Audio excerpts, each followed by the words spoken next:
Hello students, welcome back on my YouTube channel. तो कैसे हैं आप सब लोग? I hope you all are well and good. So कल हमने नर्सिंग प्रोसेस यहाँ पे डिस्कस किया था, उसके कुछ फेजेस हमने पढ़ी थी, उसके जिसके 5 फेज होते हैं, असेसमेंट वगैरह, वो हमने कल डिस्कस किया था।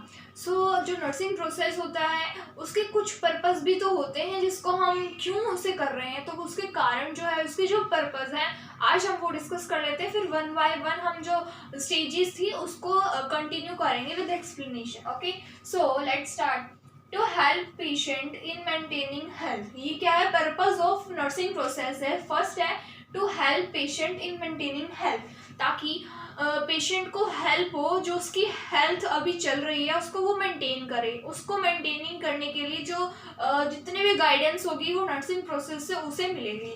तो to help patient in maintaining health, ठीक है। Second is to protect the client from illness, उसको बीमारी से प्रोटेक्ट करने के लिए, उसको आगे फ्यूचर में कोई बीमारी ना हो जिससे वो पहले ही प्रोटेक्ट हो जाए। सो दिस टाइप जो है उसको प्रोटेक्ट करने के लिए जो नर्सिंग प्रोसेस है वो इम्पोर्टेंट रोल प्ले करता है पेशेंट के लिए, क्योंकि वो जो इलनेस है उसको ख़त्म करने के लिए, उसको प्रोटेक्ट करने के लिए बीमारी से। To identify clients health status, whether जो क्लाइंट का जो अभी प्रेजेंट में एट प्रेजेंट जो उसका स्टेटस चल रहा है उसको आइडेंटिफाई करने के लिए, क्या उसका रेगुलर जो हेल्थ चेकअप्स होते हैं उसके द्वारा और जो नर्सिंग प्रोसेस एक चलाया जाएगा उसके द्वारा यह पता चलेगा कि जो हेल्थ स्टेटस है वो क्या है उस पेशेंट का, उस क्लाइंट का, ठीक है। So third is identify health status.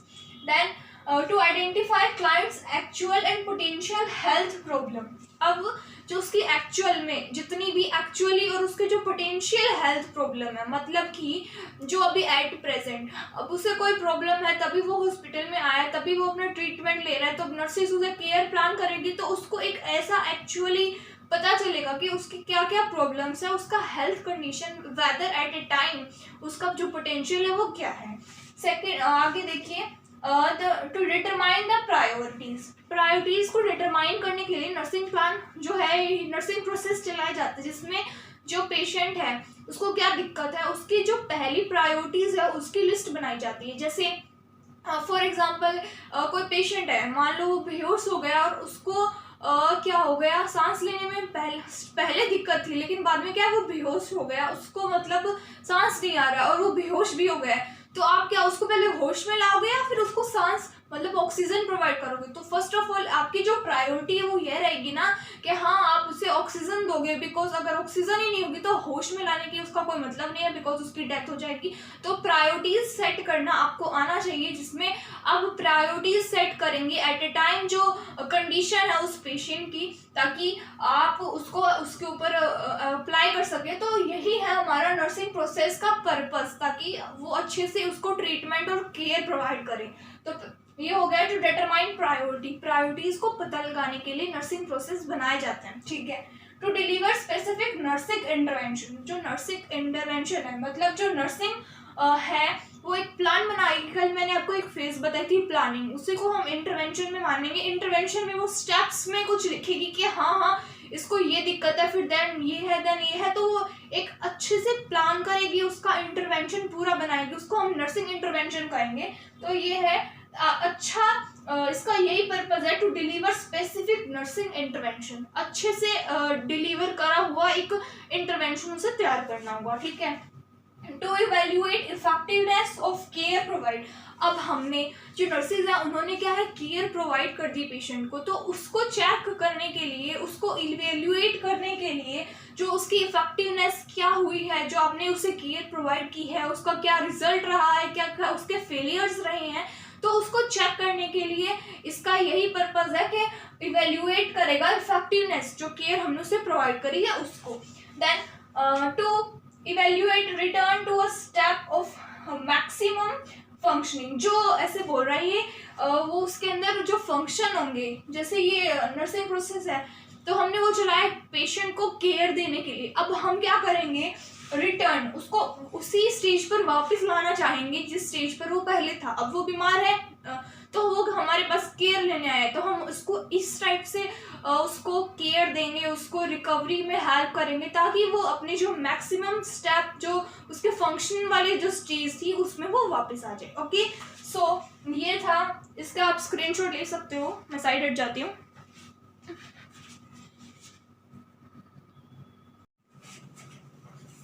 तो अब हम डिस्कस कर लेते हैं इसकी असेसमेंट। जो फर्स्ट पेज है नर्सिंग प्रोसेस की असेसमेंट, तो हमने कल इसको बेसिकली स्टार्टिंग में देखा था कि नर्सिंग जो असेसमेंट होता है वो क्या होता है। कलेक्शन, जो डाटा है उनको कलेक्ट करना, वेरीफाई करना एक सिस्टमेटिक वे से। जो हम जितनी भी इंफॉर्मेशन गैदर करेंगे उसको हम असेसमेंट बोलेंगे।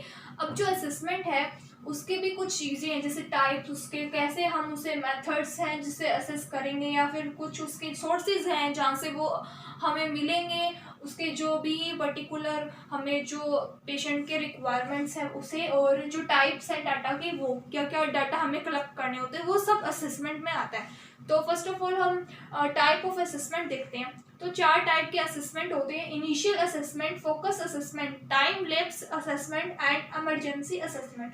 So first is initial assessment. Initial assessment का मतलब होता है जो स्टार्टिंग में हम असेस करेंगे, जैसे पर्सन आएगा, पेशेंट आएगा, हम उसकी हिस्ट्री लेंगे, सब कुछ करेंगे स्टार्टिंग में, उसका डाटा कलेक्ट करना, उसकी प्रीवियस हिस्ट्री देखना, प्रेजेंट देखना, और उसको आगे मेंटेन करने के लिए ये सब जो डाटा हम पहले से कलेक्ट करेंगे उसे हम इनिशियल असेसमेंट करेंगे, मीन्स एक स्टार्टिंग असेसमेंट।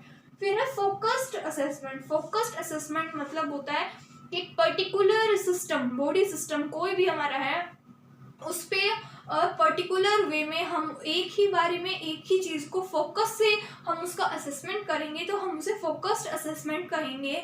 जैसे हम लोग एक पर्टिकुलर बॉडी सिस्टम को फोकस से उसका असेसमेंट पूरा कर ले, उसको हम फोकस असेसमेंट कहते हैं। ओके, देन आता है टाइम लैप्स्ड रीअसेसमेंट। रीअसेसमेंट का मतलब है दोबारा से असेसमेंट होना, मतलब उसका पहले इनिशियल असेसमेंट स्टार्टिंग में जब वो आया था हॉस्पिटल में तो उसका हो चुका था, अब हम उसको रीअसेस कर रहे हैं। रीअसेस मतलब होता है कि कुछ टाइम के बाद, टाइम लैप्स्ड रीअसेसमेंट, कुछ टाइम के बाद या फिर कुछ महीने बाद जो इनिशियल असेसमेंट हो गया था उसके बाद उसका वापस से कंपेयर करना, जो स्टार्टिंग थी और अब की जो उसकी करंट हेल्थ स्टेटस क्या है, उसकी इलनेस में कुछ सुधार हुआ या फिर जो प्रेजेंट उसका हेल्थ स्टेटस है उसको कंपेयर करने के लिए टाइम लैप्स रीअसेसमेंट किया जाता है। Then emergency assessment. ये जो होता है इमरजेंसी, ये at a time of emergency हम उसका लेते हैं। कैसे? जैसे कोई पेशेंट है, उसको सांस लेने में दिक्कत आ रही है, वो मतलब हम उसकी ऐसा देखना चाहेंगे whether is the patient is conscious और नॉट, क्या वो जिंदा है या फिर वो कॉन्शियस है अपना उसका माइंड, तो हम उसको चेक करने के लिए जल्दी से मतलब हम ये वाला असेसमेंट करते हैं जिसमें हम उसकी जो एयरवेज चेक करेंगे, ब्रीदिंग रेट चेक करेंगे, सर्कुलेटरी, उसका ब्लड पंप कर रहा है, ये सब जो होते हैं वो इमरजेंसी असेसमेंट होते हैं। वो पहले से प्री प्लान्ड या फिर डाटा कलेक्शन में नहीं आएंगे, उसको हम at a time at a emergency assess करेंगे, तो उसे हम बोलेंगे इमरजेंसी असेसमेंट। ओके, देन कुछ मेथड्स हैं असेसमेंट के, जैसे मैंने कल आपको बताया था डाटा को कलेक्ट करना, डाटा को एनालाइज करना। तो ये कुछ है डाटा कलेक्शन और डाटा एनालिसिस। तो सबसे पहले आता है ऑब्जर्वेशन। ऑब्जर्वेशन हम उसका करेंगे, फिर आता है interviewing, then physical examination. One by one हम इन्हें डिस्कस करते हैं। सबसे पहले क्या है? ऑब्जर्वेशन। ऑब्जर्व करके हम पेशेंट को ऑब्जर्व करेंगे by sight, by touching, by feeling, by smelling, by hearing. ये जो भी सेंस ऑर्गन हम यूज करेंगे अपने खुद के, उसको पेशेंट को ऑब्जर्व करने के लिए, तो हम उसको ऑब्जर्वेशन कैटेगरी में रखेंगे। पेशेंट आया, उसको पेन हो रहा है, तो हम उसे देख के पता चलेगा हाँ भाई उसे पेन हो रहा है, सुन के पता चलेगा वो खुद बताएगा, या फिर इस टाइप से हमारे जो सेंस ऑर्गन हम यूज करेंगे उसको ऑब्जर्व करने के लिए, तो हम उसको उस मेथड को हम ऑब्जर्वेशन नाम देंगे। देन है इंटरव्यूइंग। इंटरव्यूइंग मतलब हम उससे, जो नर्सेज हैं वो पेशेंट के साथ इंटरपर्सनल रिलेशनशिप मेंटेन करती है, मतलब वो उनके साथ एक ऐसा रिलेशनशिप मेंटेन करेगी ताकि वो अच्छे से कम्युनिकेट करें एक दूसरे से। तो वो इंटरव्यूइंग में क्या होगा, वो आपस में बातचीत करके एक दूसरे को डाटास बताएंगे, हाँ मुझे ये दिक्कत है, मुझे पहले ये दिक्कत थी, इस टाइप से वो अपनी डाटास को खुद से इंटरव्यूइंग के थ्रू बता देगा। देन है फिजिकल एग्जामिनेशन। फिजिकल एग्जामिनेशन में भी हम उसका फिजिकल मतलब लेंगे सब कुछ, ठीक है। जैसे इंस्पेक्शन से हम उसका कर सकते हैं, पाल्पेशन से कर सकते हैं, ऑस्कल्टेशन से और परकशन से। अगर हम इनकी बात करें तो ये इम्पोर्टेंट है फिजिकल एग्जामिनेशन। यहाँ पर आप अच्छे से समझ लीजिए, बिकॉज ये पूरे में काम आता है आपको, एज ए क्लिनिकल ड्यूटीज में भी आपको ये काम आएगा। तो जैसे इंस्पेक्शन है, हम उसको इंस्पेक्ट करेंगे, हम उसको मतलब एज ए देख के हमें पता चलेगा उससे क्या क्या दिक्कत है, क्या क्या उसको परेशानी हो रही है। इंस्पेक्टर वर्ड आपने सुना है। इंस्पेक्टर का मतलब जो पुलिस है इंस्पेक्शन करता है, पूछताछ करता है, मतलब उसे पता चल जाता है तो पूछताछ करता है। इंस्पेक्टर का मतलब यही नहीं होता जो पुलिस है वो ही इंस्पेक्टर है, नो। आप भी एज ए इंस्पेक्टर किसी से कुछ पूछ सकते हैं, उसका इंस्पेक्शन लेना, आप भी एज ए इंस्पेक्टर कहलाओगे। तो इंस्पेक्शन में वो आता है जिसमें हम उससे पूछताछ करेंगे और सब वो डाटास के बारे में अपनों को बताएगा। फिर आता है पाल्पेशन मेथड। पाल्पेशन में मतलब हमें उसकी जो पल्स रेट है उसको मॉनिटर करने के लिए हम क्या करेंगे, ये जो हमारी फिंगर है उसको ऐसे टच करके फील करेंगे। तो पाल्पेट करके हम उसे पता चल जाएगा उसका हार्ट रेट क्या है, उसे कोई दिक्कत तो नहीं है या फिर कुछ। इस मेथड से हम उसका टेम्परेचर भी कभी कभी चेक कर सकते हैं बाय हमारा जो पीछे वाला हाथ होगा, ठीक है, उसको ऐसे यहाँ पे रखिए, ना कि हम उसे सीधा नहीं रखते हैं, इसको गलत मेजरमेंट कहते हैं। जो सही तरीका मेजरमेंट का वो है कि हम जो हमारी फिंगर्स है उसको बैक करके हम हमारे फोरहेड पर चेक करेंगे उसका टेम्परेचर। जब हमारे पास अभी बीपी मेजरमेंट या फिर जो भी अलग वो इंस्ट्रूमेंट यूज़ नहीं करना, हमें एज ए हम नॉर्मल अगर चेक करना चाह रहे हैं तो हम उससे यूज़ करते हैं। और पाल्पेशन में हमें क्या करना है, उसको पाल्पेट करना है। तो देखो इस टाइप से हमें फिंगर्स की जो टिप होती है जेंटली, ठीक है, ज़्यादा ही डीपली प्रेस नहीं करनी है, उसको एकदम धीरे से आराम से उसको हम फील कर लेंगे। फील करने का जो मेथड है दैट इज पाल्पेशन।